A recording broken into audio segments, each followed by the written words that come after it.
All right, Bill de Blasio became mayor in part on a promise to end the NYPD's excessive, aggressive use of stop and frisk.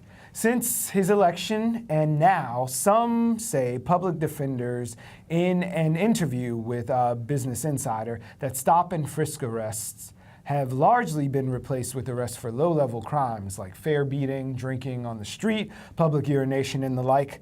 But stop and frisk, this new approach seems to have a disproportionate impact on African Americans and Latinos. Maybe that's why members of the City Council have introduced proposals to decriminalize those and other offenses in an overhaul that could dramatically affect the NYPD's broken windows approach. And meanwhile, statistics show that as a policy, stop and frisk, while greatly diminished, is still not very effective. Joining us is Salema Davis from the George Walker Jr. Community Coalition. Welcome to the show. Thank you. Candis Tolliver, Assistant Advocacy Director at the NYCLU. Thank you for coming. Thank you. And returning to BK Live, Winston Griffith, Executive Director of Brooklyn Movement Center, whose organization is part of the Change the NYPD campaign. Welcome back to BK Live. Thank you. All right, so let's start with this concept of the broken windows approach. Is the City Council stepping away from de Blasio, who in some ways defends this proposal? What are your thoughts on that? Well, when you look at the broken windows approach and you look at stop and frisk, it's basically the same thing. So to step away, to say that City Council is stepping away from Bill de Blasio, if he supports this broken windows, is basically racial profiling, the same as stop and frisk within urban communities. So they would naturally be upset if he's supporting one and saying that he does not support the others, basically supporting the same thing. Okay. So is this setting up a fight between the mayor and the city council? Like just a second ago, I said they're rolling back stop and frisk, and now these low-level crimes like fare beating, drinking on the street, public urination, those things are being cited more, and those arrests are on the rise. So like, number one, like nobody likes any of these things, and I take offense to the characterization that like all the tickets are going to Black and Latino people who don't know how to not piss on the street or something. So no one wants to live in a city where those things are there, and no one wants to live in a city where we have stop and frisk. Is that something that the administration and the city council will be at loggerheads over? I mean, we shall see, right? I think we are just now hearing that the City Council is looking to take up this issue and really decriminalize things that should have never been handled criminally, right? So if you are riding your bike on a sidewalk, why would you end up with a criminal summons for something like that, right? These are things that could be handled like in the administrative courts the same way you would for parking, you know, in front of a hydrant or parking, you know, at the end of a sidewalk. And so we're really excited that the City Council is taking this up. We would hope that, you know, the mayor would understand that this is necessary and it's timely, right? We want to live in a city where everyone is treated the same. And so we're excited that this is happening, and we hope that it doesn't end up in a fight. But if it does, you know, we're ready for the fight. But to be clear, no one is lowering the bar and saying these things are acceptable. And it's like, oh, free for all in the city. And in these brown neighborhoods, you can pee on the street and ride your bike on the sidewalk. We're just taking it, like you said, out of a criminal realm and putting it where it more justly belongs. Yeah, and I think that, you know, where the mayor missed the mark a little bit is that I think many of us felt like he was behind this idea of decriminalizing neighborhoods. But, you know, as Salema was saying before, when you don't when you try to sort of take stop and frisk out of broken windows policy and try to parse the two out, I think you are missing the larger issue, the larger fact that, you know, that as long as you use broken windows policy, you are criminalizing neighborhoods. And so I think that what the city council is doing is attempting to break that down some more and say, no, even if you, at the point that you adhere to broken windows, you are criminalizing neighborhoods, and so they're trying to roll that back, I believe. Gotcha. Right. And so in 2014, 82% of people were not arrested or given a summons, but then under Bloomberg, the number was 88% of those were stopped or charged. So, I mean, what do you think about those numbers? Well, it's only a 6% difference, but I think that the 82%, there wasn't a lot of documentation there because they weren't arrested or given summonses. So that doesn't mean that they weren't stopped, and it could have been more, but there was no documentation really to say what's actually going on within these urban communities. Right. Well, speaking of a lack of documentation, there was just an article yesterday talking about the police reporting and keeping these sort of crime stat things. And just on the other side of that, that the current system doesn't register how many cases when people make charges against the police for excessive force or things. Right now, we don't have any sort of metrics. They don't keep a registry unless it resulted in legitimate findings of excessive force. And even then, sometimes an individual officer would have to have 3 and 4 in 1 year before their even direct captains or supervisors would have to be aware that this person may be a potential bad actor. So looking at the way we report crimes versus the numbers going down by minuscule proportions, right? Where's the solution with reporting both of these things moving forward?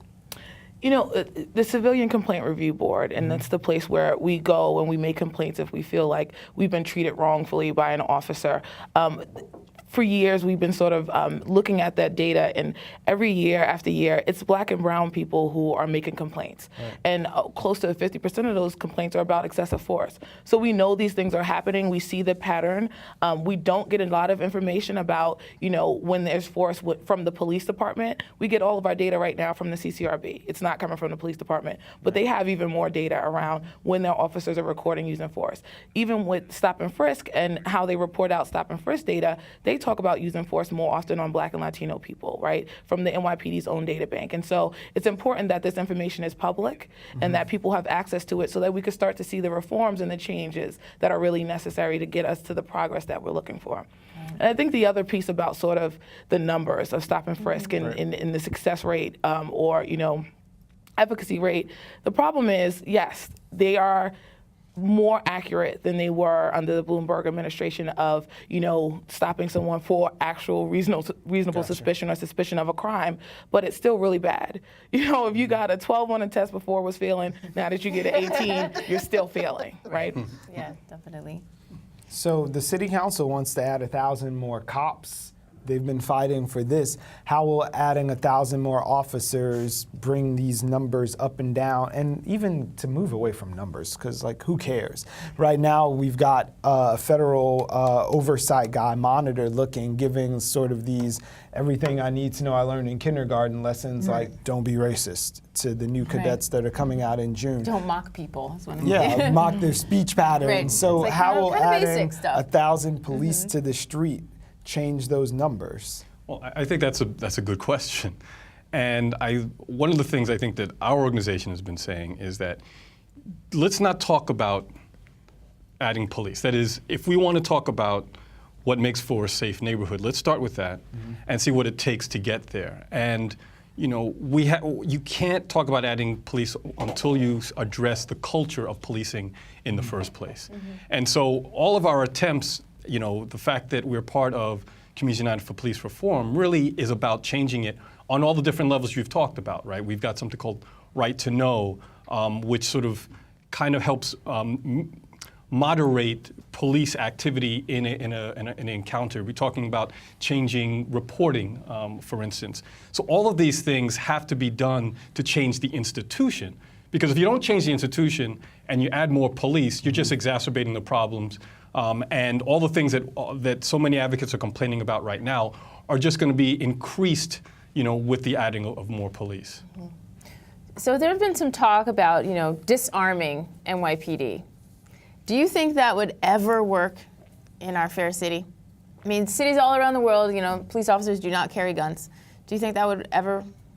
It's possible. Yeah. Yes, it can work. I think when it comes to the NYPD and George Walker, we work close with the NYPD, Community Affairs. I think it needs to be more a medium between community and police. And I think the community needs to help do some of their own policing as well, like in other communities, especially in urban communities, like East New York and Brownsville and Bedford-Stuyvesant, where they take up the issues within their communities, and the police as well need to know their communities, like years ago where you had a lot of officers who lived in the community and came from the community, so things were a little different.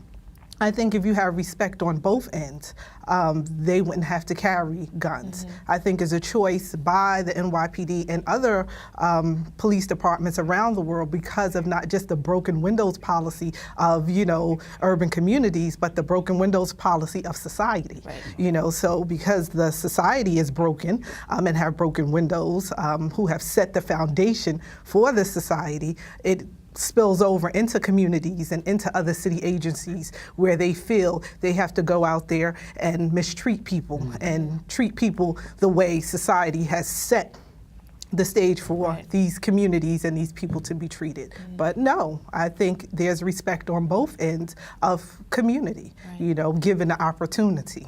Well, Pat Lynch is screaming at the TV now saying, they got guns, so I'm not going to tell my guys. It's a wonderful idea. It really is. Yeah, it works in London. But let's look at the political reality, not just in New York, but in the United States. Yeah. And London and England is a much different culture than what you have here. Yeah. It's not run as much by the NRA or by police unions as you have here in New York City and in the United States. So while I would love to see that happen, I think that I'm not sure if it's worth our efforts right now to focus on it because I just don't think it's going to actually happen. Okay, I have a sort of double-headed monster of a question, and particularly for the ladies. I know, you guys work with the police, and it may be in different veins, but number one, has the nature of policing changed? We can talk about community policing and officers who are of the community, but it seems as if the nature of the job has sort of shifted a little bit where police may be under a lot of pressure now, and it seems as if they become revenue agents for the city where they're on you for every small infraction, writing tickets, putting money into the city's coffers. So number one, how has the nature of the job changed from protect and serve almost to sticking it to every everyday citizen? Seriously. And then number two, how is this mayor who came in riding high, with my black son and I don't believe in stop and frisk, with seeming the best of intentions, he gets in and the rhetoric always shifts no matter what side the mayor comes in on, and he will rode that wave in. But when he deals with the unions and the reality of the situation, it seems like they always start to drip the juice a little bit. Well, I mean, the important thing for us to really, talk about is that, yes, the culture has changed, but it's been changing for years. We've sort of been looking at the numbers for years. So, 15 years ago, 5 of the top 10 charges were felonies. Now only 1 is, right? So we see that this shift has been happening. This happened under Giuliani. It continued under Bloomberg. Yeah. And this current mayor is sort of still using those state policies and practices, right? And we would talk about stop and frisk not as separate from broken windows, but a tactic of broken windows, right? The problem is stop and frisk was so egregious, right? And it was so obvious that people were, innocent and didn't do anything wrong, so it was easy to sort of combat that. Right. Now when you look at sort of low-level offenses or quality of life policing, right? That's what we're seeing right now in our city. It's harder for, everyday citizens to say, no, someone shouldn't have their life ruined because they, had a bike on the sidewalk, right? You have to convince people of all the consequences that happen or could happen to a person for getting a summons, right? Right now, 40% of summonses result in a warrant for someone's arrest because they're not able to show up to court. Right. They're at work, they're at school, they have a lot of other things going on. So yes, it's trending in a different way. Right. This is not the type of policing we want to see in our city. We need to see change. And, we're excited that the council is looking at, decriminalizing behavior that should never have been criminalized. Right.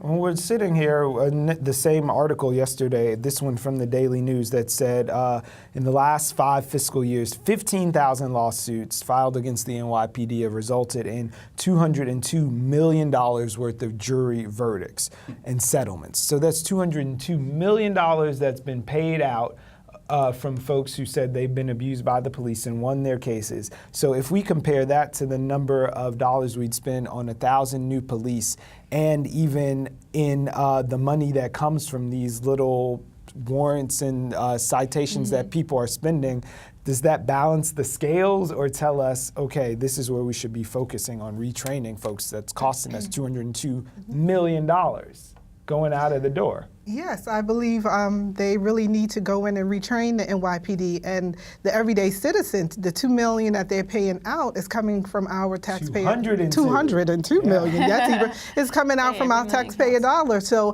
I think it's something that really needs to be addressed, where they need more training on community sensitivity and egos as well, because I think a lot of their egos get, in the way when they're policing. So this is why people are getting more tickets, because my ego says that I have the right to arrest you or right to speak to you anyway, rather than realizing that, everyone is a human being and they have human rights.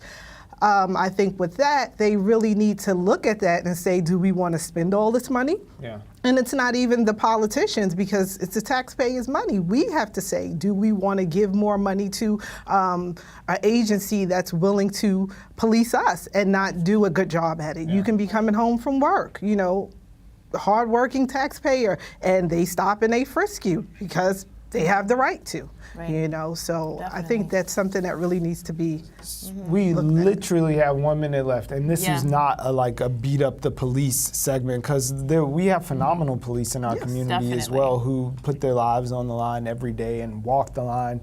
But I don't know, it seems to be, I'd like for you guys to talk about maybe using that as a jumping off point to building bridges, because on one hand we have a policemen's union that would defend the right of this cop to get out of his car and yell at some man asking him if he's a citizen and be so upset, and they say, it's a stressful job, but not even admit that the guy was not a good actor. So if we're in a position where we have a city where the union does that, instead of saying, it was bad and we can work on it, how do we begin to build bridges with the police in our communities? I think we need to have a very comprehensive look at what public safety actually means and think of ways in which neighborhoods and communities can police themselves in some respect and hold each other accountable. But I also want to get back to this idea of, what we have to reimagine what the role of the police are. And I think right now police see themselves as people who are imposing their will on neighborhoods and monitoring them and they've gotten away from this notion of protect and to serve. And I think as long as we can keep our eyes on that, I think we can get to a common place. Yeah. All right. Last words? Yeah, it's the last. The last. We all want to live in a community where we feel safe and free, but that includes free from police harassment and police abuse, and it's about policing that makes sense and that is targeted, and it's not just harassing you because you're black or brown or you live in Bed-Stuy. Right. Thank you so much. Yeah. This was Thank you. enlightening. Yes, thank you very much.